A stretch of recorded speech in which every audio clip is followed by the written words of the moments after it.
नमस्कार। सिंहासन बत्तीसी की 14वीं पुतली सुनैना की कहानी में आपका स्वागत है।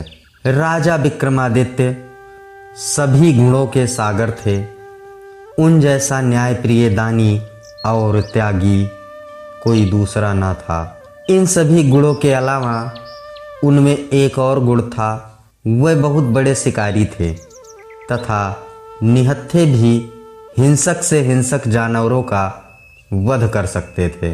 उन्हें पता चला कि एक हिंसक शेर बहुत उत्पात मचा रहा है और कई लोगों का भक्षण भी कर चुका है। इसलिए उन्होंने उस सिंह के शिकार की योजना बनाई और आखेट को निकल पड़े। जंगल में घुसते ही उन्हें शेर दिखाई पड़ा और उन्होंने शेर के पीछे अपना घोड़ा दौड़ा दिया। वह शेर कुछ दूर पर एक घनी झाड़ी में घुस गया। राजा घोड़े से कूदे और उस शेर की तलाश करने लगे। अचानक शेर उन पर झपटा तो उन्होंने उस पर तलवार का वार किया। झाड़ी की वजह से वार पूरे जोर से नहीं हो सका, मगर शेर घायल होकर दहाड़ा और पीछे हटकर घने वन में गायब हो गया। वह शेर के पीछे इतनी तेजी से भागे कि अपने साथियों से काफी दूर निकल गए। शेर फिर झाड़ियों में छुप गया। राजा ने झाड़ियों में उसकी खोज शुरू की। अचानक उस शेर ने राजा के घोड़े पर हमला कर दिया और उसे गहरे घाव दे दिए। घोड़ा भय और दर्द से हिनहिनाया तो राजा पलटे। घोड़े के घावों से खून का फव्वारा फूट पड़ा। राजा ने दूसरे हमले से तो घोड़े को बचा लिया, मगर उसके बहते खून ने उन्हें चिंतित कर दिया। वह शेर से उसकी रक्षा के लिए उसे किसी सुरक्षित जगह ले जाना चाहते थे, इसलिए उसे लेकर आगे बढ़े। उन्हें उस घने वन में दिशा का बिल्कुल ज्ञान नहीं रहा। एक जगह उन्होंने एक छोटी सी नदी बहती देखी।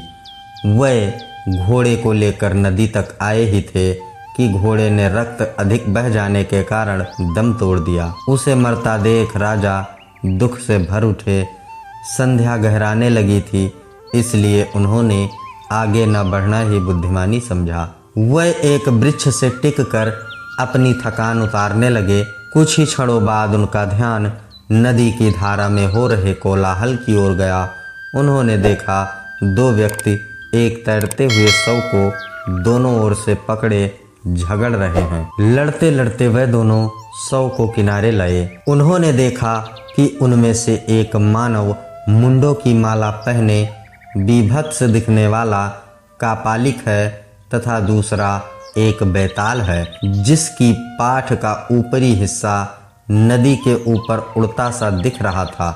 वे दोनों उस शव पर अपना अपना अधिकार जता रहे थे। कपालिक का कहना था कि यह शव उसने तांत्रिक साधना के लिए पकड़ा है और बैताल उस शव को खाकर अपनी भूख मिटाना चाहता था। दोनों में से कोई भी अपना दावा छोड़ने को तैयार नहीं था। विक्रम को सामने पाकर उन्होंने उन पर न्याय का भार सौंपना चाहा तो विक्रम ने अपनी शर्तें रखी।